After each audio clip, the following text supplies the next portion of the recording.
Okay, I want to talk a little bit about the environment itself. It's an idea I came up with. I noticed how objects were destroyed, and it gave me a little idea. Alright, let's just take a quick drive here. You know, you got some boxes there, some toilets over there. You know, there's a whole bunch of containers over here.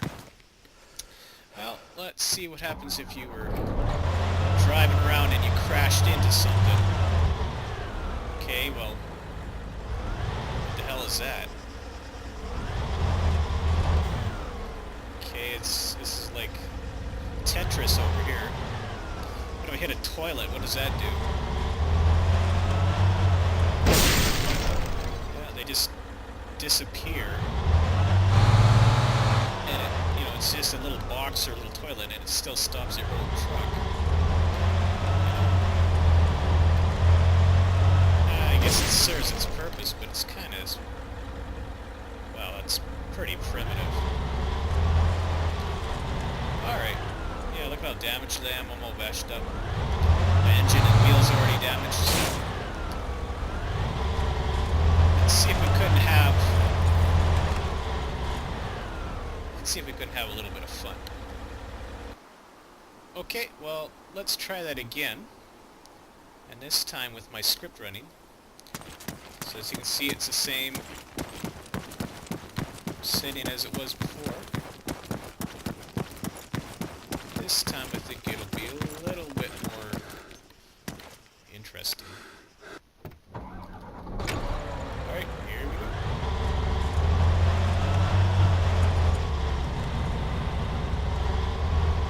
Oh, that was a tough toilet.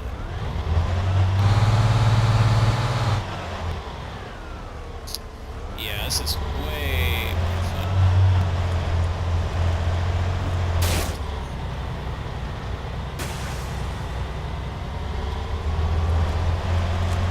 Let's sit in one of those big cargo containers. They're pretty big.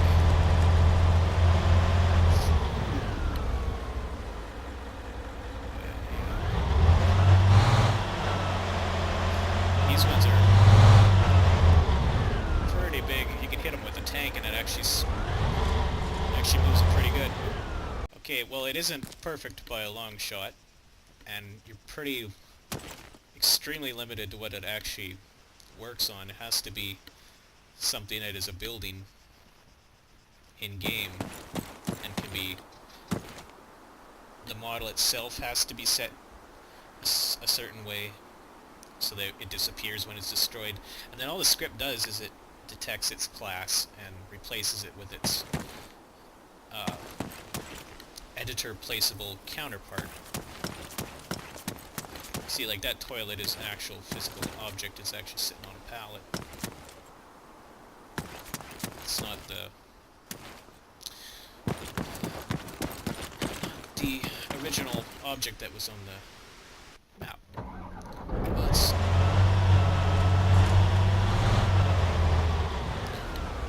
Those toilets really fly.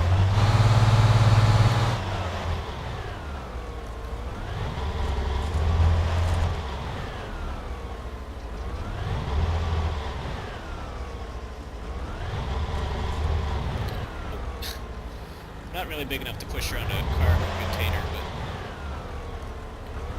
maybe get a tank in there and get a good run at it or something. Yeah, let's get these two here. They go. I can get a good jump off of this one. Yes.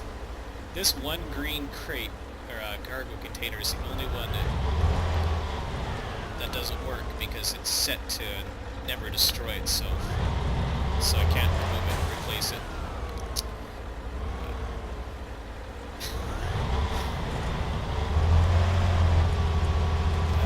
Let's a few more toilets. Let's see this big one over here. Get some speed on it. Yeah. But one of the errors that it has is sometimes objects are too close to a fence and it'll knock the fence down nearby. Like right in the middle of the screen there, you can see the crate is damaged. The fence, I think that has to do with damage near variable or something like that. Might be changeable. I think I lost a tire. Yeah, I'm dead. Alright, it's tank time.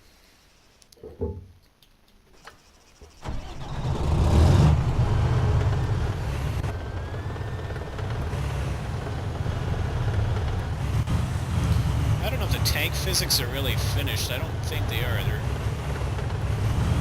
You can really flip a tank easily by running over. Oh, you see, it's not perfect. It's throwing cargo containers. But it's just a fun little proof of concept.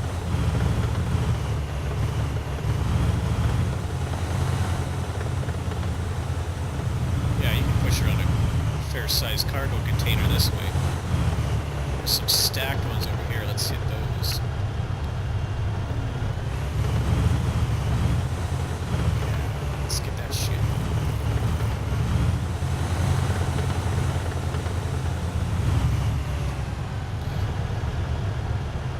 Well, that was kind of anticlimactic, but can't really get any good speed up here. Alright, we're going about 60.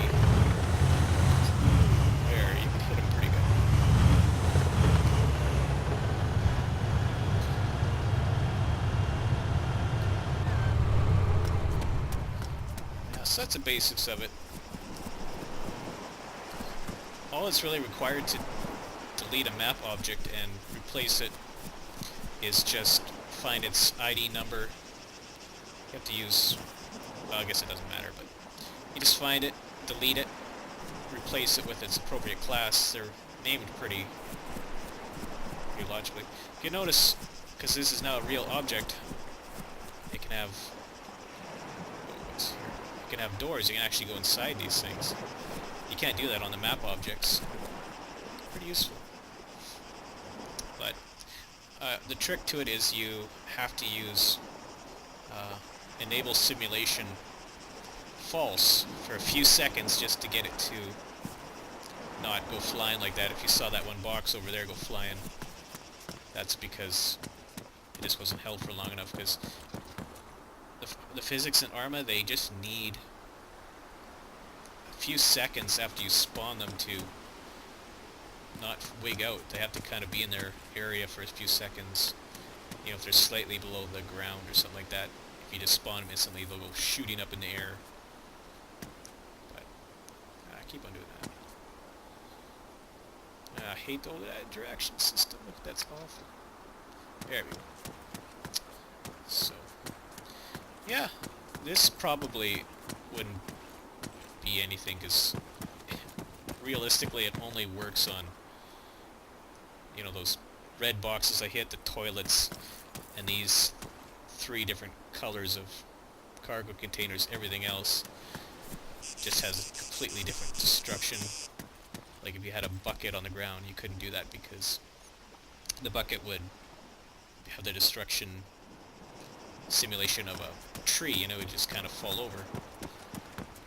Of course, then there's this problem of it knocking down structures,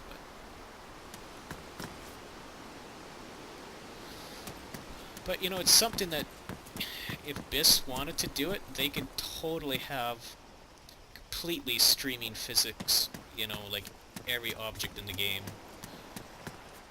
could just be a physical object placed on the map, and then a script would come along and replace it. I mean, this script here uses probably 30 lines of code. I mean, it's just so basic. And you could have total control over how many objects you would process at a time. You know, you would only process objects that it would be able to interact with. It wouldn't have to deal with every little tiny object.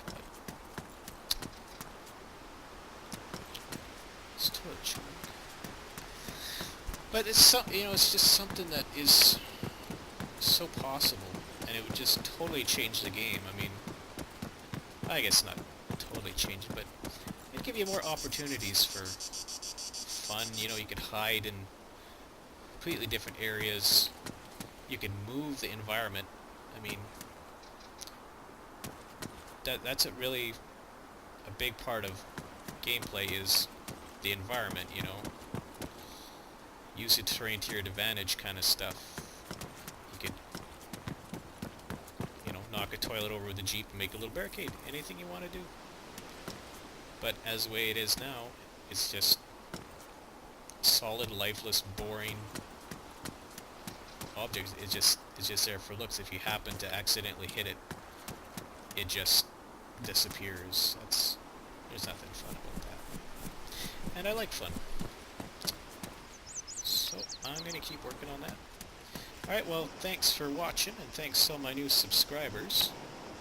And I'll post some more stuff soon.